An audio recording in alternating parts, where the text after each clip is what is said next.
Una de la tarde, 41 minutos. Vamos a la siguiente entrevista que tenemos acá en Estación Central de Radio USAC, estimada Lucía. Ok, vamos a hablar de las encuestas y de qué dicen las encuestas, qué pasa con la metodología de las encuestas. Ayer hubo una última que se supone que las encuestas no se pueden publicar no se podían publicar hasta el fin de semana, sin embargo empiezan a circular por las redes unas nuevas.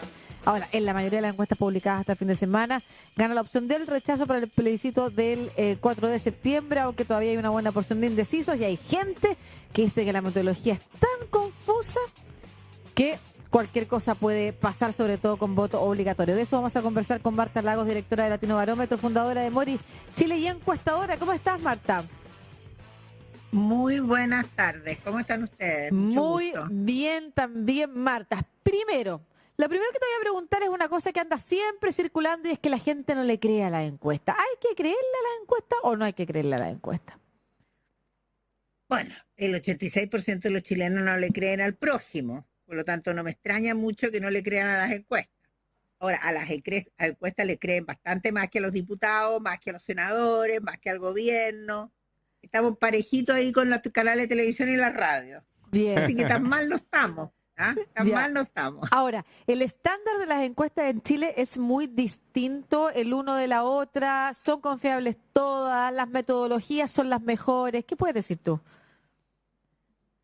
Mira, yo creo que el problema que tenemos en Chile en términos de encuestas electorales es que no seguimos la tendencia internacional, no aplicamos los estándares internacionales, por lo tanto cada empresa define su propia rayado a la cancha y tienen distintas maneras de presentar los datos, distintas preguntas, distintas metodologías, distintos cálculos, y por lo tanto cuando tú te dicen que una encuesta da 14 puntos y la otra te da 4, uno dice, bueno, la diferencia está también en la metodología que se ocupa. Ahora, eso no quiere decir que no hayan encuestas que hayan acertado en el último tiempo. Efectivamente, en algunas de las elecciones pasadas, en todas ha habido al menos una encuesta, si no dos, que aciertan. El problema es que cuando tú tienes 7 y hay 7 números distintos, no sabes con anticipación cuáles van a ser las encuestas que van a acertar. Entonces, esto no es un problema que no acierte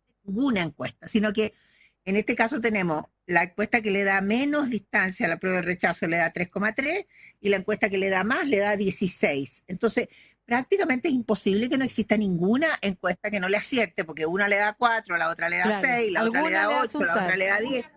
Alguna le va a chuntar, te fijas. Entonces el problema no es que no exista el encuestador que acierte, sino que el problema es de que como las metodologías que tenemos no están estandarizadas y las preguntas, por ejemplo, para empezar con la pregunta de intención de voto, si la elección fuera este domingo, ¿por quién vota usted? Si tú no calculas el no vota, el nulo, el blanco, etcétera, no calculas y después no calculas a aquellos que no van a ir a votar, porque sabemos que eso es uno de los problemas que tiene, digamos, la democracia chilena, donde la mitad de la gente históricamente desde el año 2009 no ha votado. Entonces, bueno, nos encontramos con ausencia de información básica. En este caso, hay una tremenda especulación sobre cuántas son las personas que van a ir a votar. Y hay también mucha especulación respecto de que si votan más pasa esto, votan menos pasa lo otro. Entonces, ¿cuánto se puede decir que efectivamente sucede lo que dicen las encuestas cuando dicen cosas tan dispares? Es posible, ¿no es cierto?, que suceda lo que dice, por ejemplo, Pulso Ciudadano. Pulso Ciudadano le ha acertado en elecciones en el pasado, por lo tanto tiene una metodología que uno podría decir ha sabido entender el electorado. Ellos dicen que va a votar menos de 10 millones de votantes y que el rechazo gana, creo que son 6 o 8 puntos, ¿no es cierto? Entonces, bueno, ahí tienes una opción. ¿Y qué es lo que digo yo? Bueno, yo leo eso y digo, si vota poca gente, gana el rechazo. Por otra parte, aparecen encuestas, ¿no es cierto?, como la mía, en que a mí me sale que el 86% de la gente dice que va a ir a votar de todas maneras, cosa que de alguna manera está refrendado por lo que dijo el CERVEL el otro día, que habían 12 millones de personas que habían hecho clic para saber dónde votan. Claro. A mí me sale que hay un empate estadístico y la diferencia serían 4 puntos.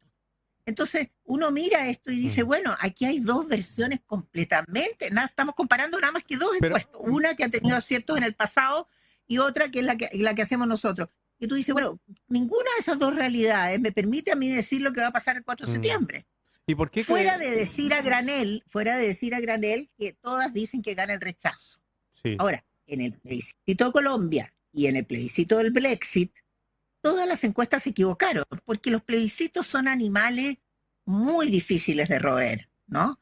Y sí sucede, ¿no es cierto?, que como no hay una persona detrás, sino que son ideas las que se aprueban o se rechazan, bueno, al final de cuentas, ¿cuál es la seguridad que tiene el voto que tú captaste 15 días antes? Tenemos 15 días de blackout, de prohibición de publicar encuestas.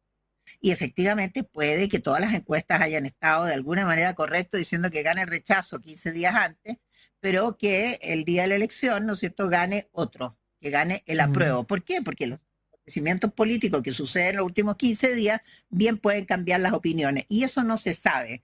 Se sabe a través de las redes sociales, se sabe a través de estas publicaciones en que dice bien grande abajo, dice está prohibido publicar, pero se publica de todas maneras, ¿no es cierto? Y circula y circula y circula. Entonces me parece que hay mucho cinismo en esto, ¿me entiendes tú? De que además de eso se sabe que una elección no se puede predecir, sino que por lo menos una semana antes, no 15 o 20 días antes, de poner al pizarrón encuesta antes de que suceda el evento. Y por otra parte también es verdad que si hay encuestas que han dicho sistemáticamente que la distancia va a ser superior a los 10, 15 puntos, y después la distancia son 4 puntos, bueno, ¿quién llamadas al pizarrón? Porque esos vaivenes tan altos, ¿no sé? Tú una encuesta que una semana dice 8 puntos arriba, la semana siguiente dice 5 puntos para abajo. Esos son problemas metodológicos más que problemas de cambio de comportamiento del electorado. ¿Ah? Sí, Marta, el otro día veía a una chica en TikTok que decía que trabajaba ella en una encuesta que sale todas las semanas. Y que decía que había también un sesgo en la gente que respondía porque cuando sabían que era de esa encuesta, la gente de izquierda no respondía la encuesta. Y después comentaba también que al final, si respondían al menos 10 encuestas, les pagaban 10.000 pesos al final de ese periodo. Ella hacía la denuncia con cara, con nombre, con todo eso. ¿Eso es posible en una encuesta realizarla de esa manera? ¿Pagarle a una persona para que responda a una encuesta? ¿Está dentro de las metodologías que se utiliza en el mundo? ¿Tú me estás diciendo que en las encuestas electorales hoy día hay empresas que le pagan a la persona que responde? Eso denunciaba ella a través de TikTok. No para que respondan una alternativa en particular. No, sino para participar. Por participar en ella, 10 al menos. Sí, a ver, en todas las encuestas de estudios de mercado en Europa hace más de 20 años que se le paga al respondente. Okay. ¿Ya? Eso es una práctica que ya existe en el primer mundo. No así las encuestas electorales, ¿no? Es mucho más complejo esto de pagarle al respondente que conteste una encuesta electoral porque tú no sabes cuál es el sesgo que puedes producir en el momento en que el encuestador te identifique a ti como partidario de A o partidario de B. Entonces me parece complicado, digamos, que efectivamente fuera así, cosa que me parece raro, porque si fuera así, habría miles de personas denunciando, claro. No una. Entonces, veamos, digamos, cuál es la circunstancia real. Enseguida, a ver, el tema de las encuestas de la gente que dice, mira, me colgaron porque yo dije que decía A o B, esos son generalmente esas máquinas que le ponen preguntas y que hay en todas partes, ¿no es cierto? Y dice, y usted apriete 1 si quiere A, apriete 2 si quiere B, ¿ya? Eso no son encuestas. Entonces, un encuestador profesional, llamémoslo así, un encuestador profesional que se dedica a las encuestas y que tiene una empresa que hace encuestas, no comete ese tipo de errores absolutamente, digamos, absurdos, porque con eso se dispara en el pie. La meta del encuestador es intentar acertar, porque en la medida que acierta, aumenta su prestigio, y en la medida que aumenta su prestigio, tiene más clientes. Ahora, efectivamente, aquí en Chile hemos tenido malas experiencias. ¿Por qué? Porque en el plebiscito del 88, ¿no es cierto?, Pinochet forzó que las encuestas dijeran que ganaba el sí, en circunstancias que no lo estaban diciendo, ¿ya?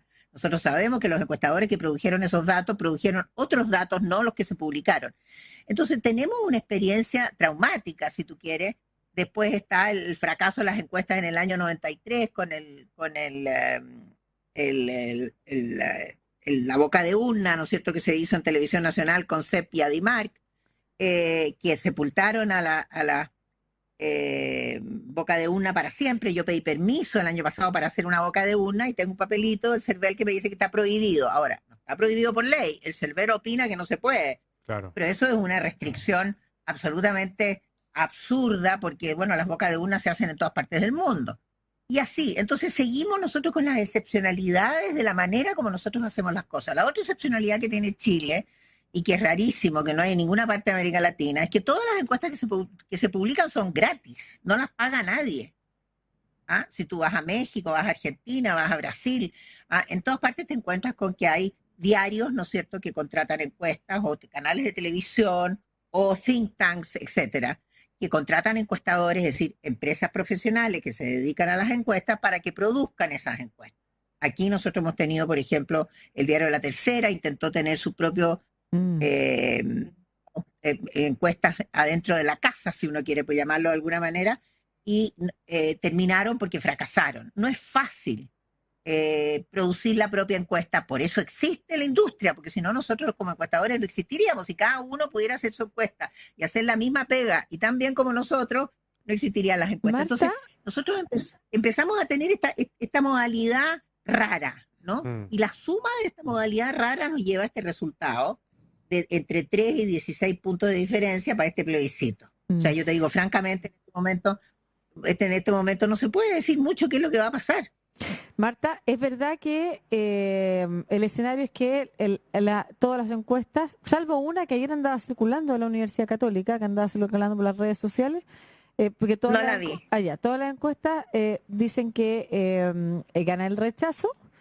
Es verdad que en otros países, en plebiscitos como tan relevantes como este y en época de redes sociales, además, las encuestas han dicho todo lo contrario de lo que al final termina sucediendo. Algo pasa ahí también en las personas, lo que dicen que van a votar versus lo que terminan votando. Y en ese contexto, sumado al voto obligatorio en esta oportunidad, ¿hay algún escenario en el que tú crees que es plausible que las encuestas hasta hoy se hayan equivocado y pudieran ganar, por ejemplo, la PRO? Y me refiero concretamente, por ejemplo, si vota más gente, si vota menos gente, porque hay teorías e hipótesis distintas respecto a eso. Si vota más de una población que de otra. ¿Cuál es tu opinión respecto al país que tendríamos si finalmente votara mucha gente? Mira, yo creo que la probabilidad de que vote mucha gente aumenta a medida que pasan los días, ¿no es cierto?